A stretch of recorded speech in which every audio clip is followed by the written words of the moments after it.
দেখেন দুইটা জায়গা খুব ভলাটাইল বাংলাদেশের। একটা হচ্ছে কিশোরগঞ্জ আর একটা হচ্ছে ঈশ্বরদী। এটাই প্রথম থেকে বলে আসছি। এবং এখানে আপনি দুইটা ক্যান্ডিডেটকে দেখবেন। আমি একদম নাম ধরে বলে দিচ্ছি। অসীম ভাই একটা স্টেটমেন্ট দেখাতে পারবেন না যেটা নিয়ে রাজনৈতিক সংঘাতমূলক কোনো কথা হয়েছে।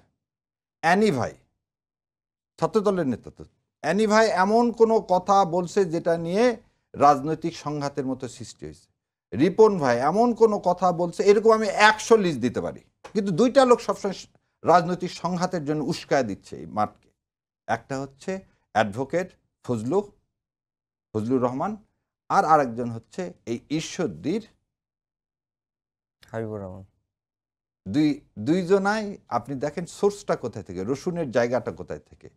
এবং এই দুইজন বিএনপিকে অন করে না, এরা বিএনপির মধ্যে থেকে এই দেশকে ইনস্টেবিলাইজ করার জন্য। এবং তাকে একজনকে তো সাসপেন্ড করা হয়েছিল। আমার কাছে আমি ব্যক্তি একজন এদেশের মানুষ হিসাবে দাবি করি এই দুইজনকে এই বিএনপি থেকে আসলে দূরে সরে রাখা উচিত। সামনের যে আমাদের আমিরে জামাত যেটা বলছে নতুন যে ব্যবস্থা করা, পুরাতন ব্যবস্থা থেকে এই দুইজন কার পরামর্শে এই দেশে ইনস্টেবিলিটি চাচ্ছে, এই দুইটা ব্যক্তি তাদের স্টেটমেন্ট প্রতিদিন দেখেন।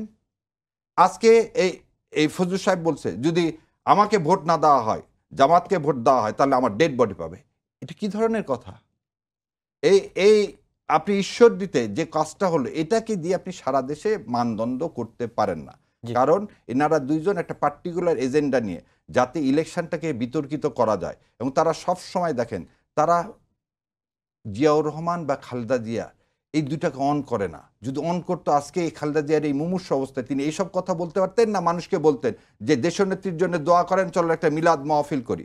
সেই কাজে না যে তারা যাতে এদেশে ইলেকশন না হয়, ইন্ডিয়া যে ভাষায় কথা বলে, এই দুইটা লোক একই ভাষা।